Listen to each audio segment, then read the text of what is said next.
Hi everyone. आज हम बात करने वाले हैं कि निफ्टी 50 जो पिछले कुछ टाइम से मतलब कुछ 15-20 दिन से या 1 महीने का फिगर भी ले लें, तो एक कांस्टेंट लेवल पे चल रहा था और फिर अचानक से काफ़ी नीचे आ गया। यहाँ आप ऑब्ज़र्व कर सकते हैं कि एक टाइम पे अभी ये सितंबर की बात है, 15 सितंबर जब निफ्टी 20,000 के रिकॉर्ड को भी पार कर गया था और लोग एक्सपेक्ट कर रहे थे कि ये 21,000 को भी क्रॉस करेगा जल्दी ही। बट हुआ ऐसा कुछ नहीं और निफ्टी लगातार नीचे आया और लगभग 19 अभी बीच में तो वो 19,000 के मार्क को भी क्रॉस कर गया था 26 अक्टूबर को और अब फिर से 19,000 के मार्क के क्रॉस करके 19,000 में पहुंच गया। अब इतना सा जो पैनिक हुआ उसमें बहुत बवाल मच गया कि क्या बियर में हो गया मार्केट, बहुत सारी चीजें आने लगी। तो चलिए कुछ डेटा ऑब्जर्व कर लेते हैं सबसे पहले। तो यहाँ हम निफ्टी का एक ट्रेंड देखते हैं कि निफ्टी हर 5 साल में किस तरीके से बिहेव करती है। सपोज़ हम यहाँ पर 2009 में देखें तो 9 से 5 इयर्स मिला के हम 14 का देखें कि निफ्टी 5 साल में कितना चेंज हुई। तो देखो, यहाँ निफ्टी को देखें हम तो लगभग-लगभग 3000 के आसपास हम ऑब्ज़र्व कर सकते हैं कि निफ्टी थी 1 जनवरी 2009 को, ठीक है? और 5 साल बाद देखें 2014 में निफ्टी कितनी हो जानी चाहिए थी? हो गई 6000 के आसपास, मतलब निफ्टी लगभग-लगभग डबल हो गई, ठीक है? उसके बाद हम 14 से 19 का भी ऑब्ज़र्व करते हैं कि 2014 में निफ्टी क्या थी और उसके आफ्टर 5 इयर्स 14 + 5 19 में कितनी हो गई। तो यहाँ फिर आप फिर से ऑब्ज़र्व करेंगे निफ्टी कितनी थी 6300 के आस-पास, मतलब 6000 के आस-पास हम बोल सकते हैं निफ्टी थी। तो लगभग अगर डबल होनी चाहिए थी निफ्टी तो कितना हो जाता? लगभग 12,000। तो ये 12,000 के आस-पास बीच में जाने की इसने कोशिश की होगी, लेकिन बंद जो हुआ हम देखें 5 साल बाद तो वो कितने पे 11,000 के आस-पास वो बंद हुआ है। मतलब लगभग-लगभग डबल होने की उसने कोशिश की। उसके बाद हम अभी का ट्रेंड देखें 2019 से 2000 अभी का देखें रिसेंटली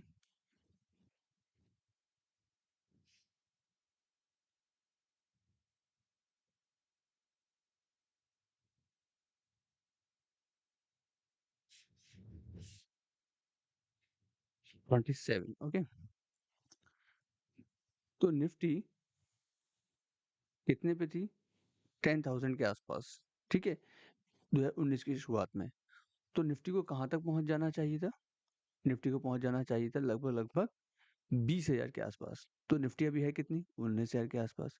इसका मतलब क्या है कि निफ्टी कोई ज़्यादा ओवरबॉट वैल्यू में या ओवरसोल्ड वैल्यू में नहीं है, मतलब अपने एक रेगुलर फैशन में ही चल रही है। मतलब निफ्टी जो 5 साल में लगभग-लगभग डबल होने का उसका फिनोमेना है, उसको पकड़ा हुआ है उसने। बल्कि अगर देखें तो ये 10,000 से लगभग 20,000 जाना चाहिए। निफ्टी जो 20,000 के इसने फिगर को टच भी किया था। तो निफ्टी जल्दी ही अपने फिगर को टच करेगी और ये कब होना चाहिए? जनवरी 24 तक। तो जनवरी 24 मतलब नेक्स्ट ईयर निफ्टी 20,000 के मार्क को क्रॉस करके ही चलनी चाहिए, ठीक है? बल्कि 21,000 22,000 के मार्क को भी टच कर लेगी तो it will not be a very कि बहुत ज़्यादा निफ्टी बढ़ गई है, क्योंकि देखो 10,000 से डबल उसको जाना ही जाना था 5 साल में, ठीक है? वो अभी तक पहुँची नहीं है, जो कि 24 में से पहुँचना है तो वो पहुँच सकती है।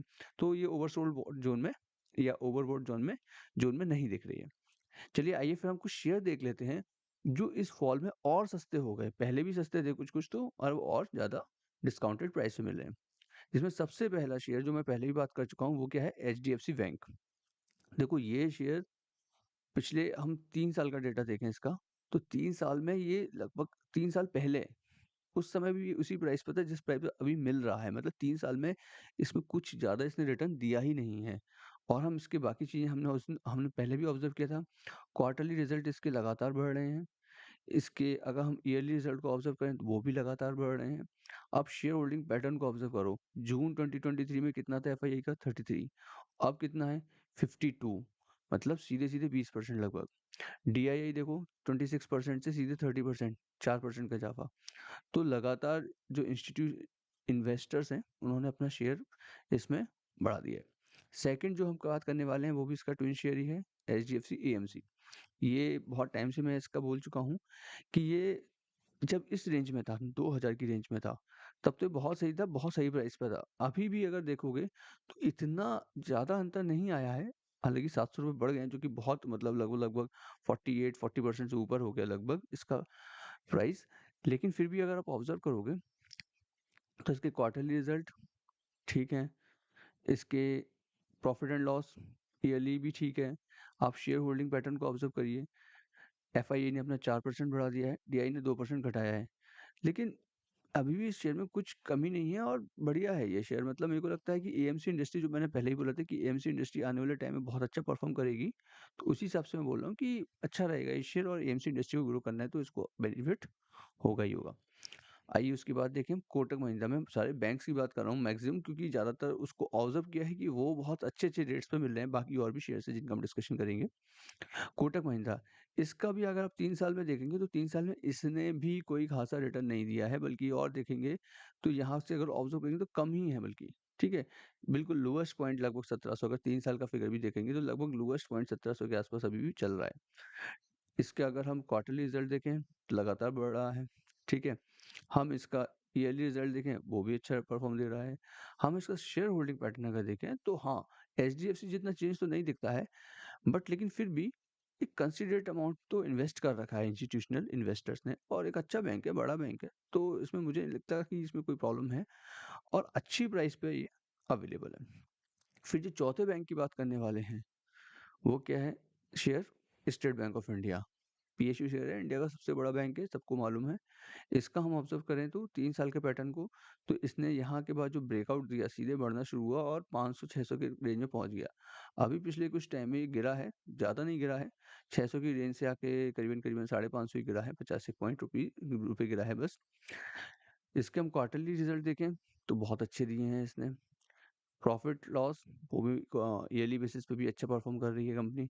और हम इसका शेयर होल्डिंग पैटर्न ऑब्ज़र्व करें, तो वो भी लगभग कांस्टेंट बना हुआ है, बल्कि थोड़ा मार्जिनली इंक्रीज़ ही किया है एफआईआई ने, और बाकी ठीक बना हुआ है। तो ये भी एक अच्छे प्राइस पे मिल रहा है, इसमें कोई महँगा प्राइस इसका नहीं लग रहा है।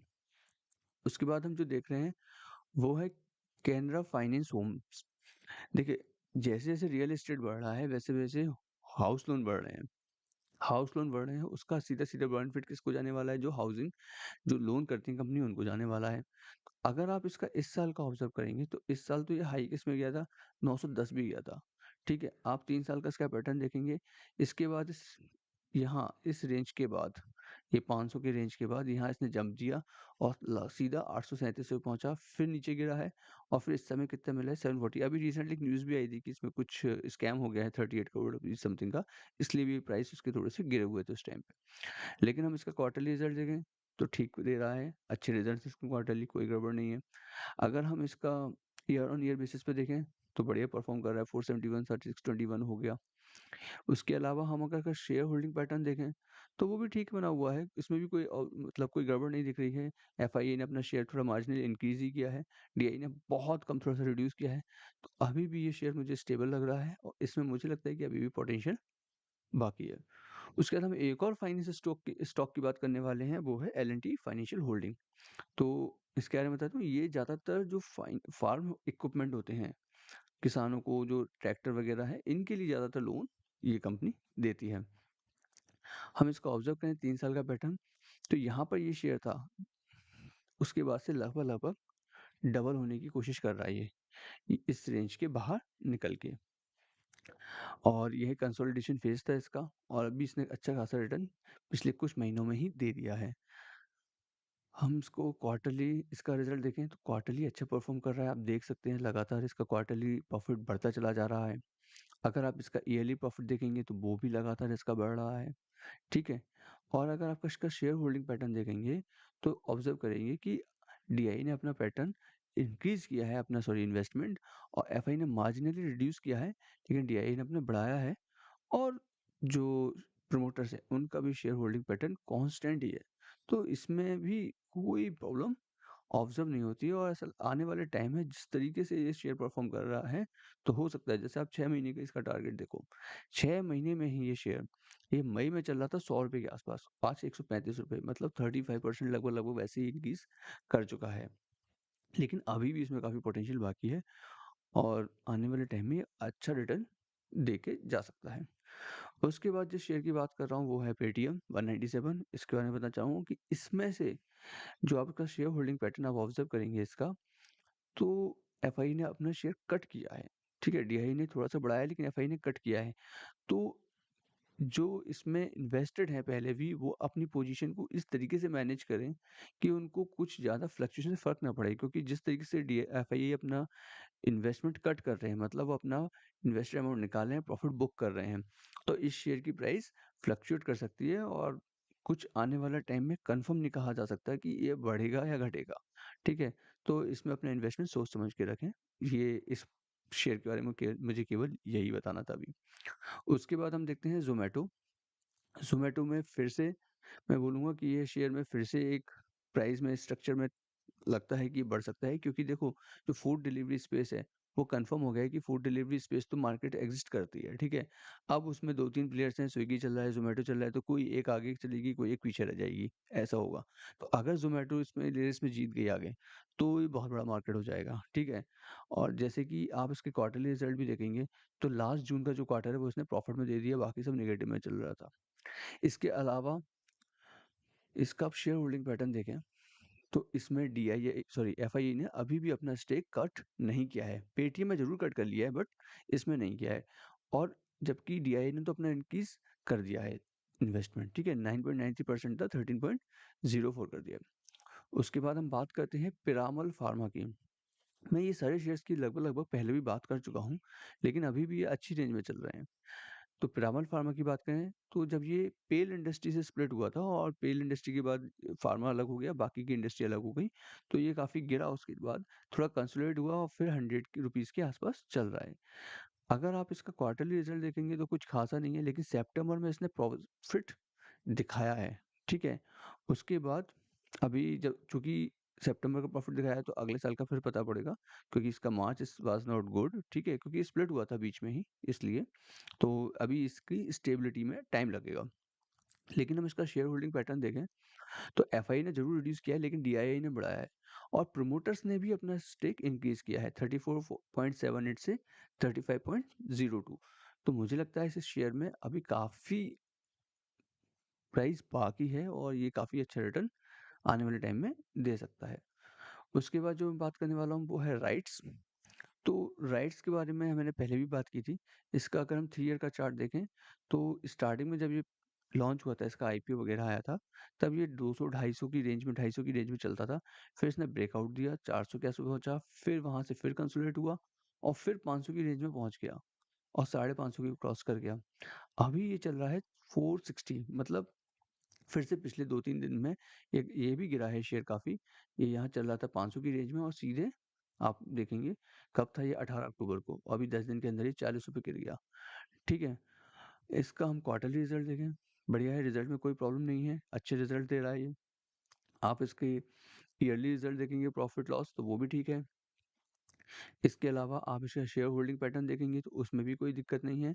हाँ, डीआई ने अपना रिड्यूस किया है स्टेक और लगभग-लगभग 3% कम कर दिया है। बट अभी भी इसमें काफ़ी कुछ बाकी है और उम्मीद है कि आने वाले टाइम में, जैसे ये गिरा है पिछले 2-3 दिन के अंदर ही इतना ज़्यादा, तो इतना तो रिकवर उसको ₹40-50 तो वैसे ही करना है सीधे-सीधे, है ना? तो इतना तो उसमें सीधे-सीधे बाकी है ही कि इतना तो और इंक्रीज़ हो ही सकता है, और जिस तरीके से ये अभी रिटर्न दे रहा था, तो आने वाले टाइम में एक्सपेक्टेड है कि अच्छा खासा रिटर्न मिलेगा।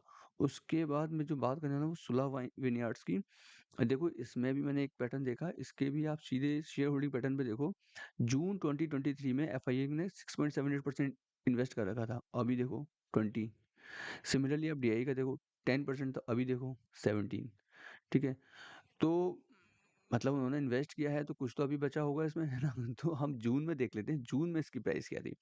तो देखो जून में अगर हम ऑब्जर्व करते हैं, लगभग 450 के आसपास चल रहा था। और बीच में ये भागा भी, और अभी कितना चल रहा है, सितंबर में कितना चला, तब भी 480 के आसपास चल रहा था, मतलब ₹30 ज़्यादा चल रहा था, ठीक है? और इसी दौरान इन्होंने अपना प्राइस बढ़ाया है, जून से सितंबर के बीच में इन्होंने अपना स्टेक बढ़ाया है। तो केवल ₹30 के लिए एफआईआई, डीआईआई किसी स्टॉक में इन्वेस्ट नहीं करते हैं, वो लंबे और अच्छे प्रॉफिट के लिए करते हैं, ठीक है?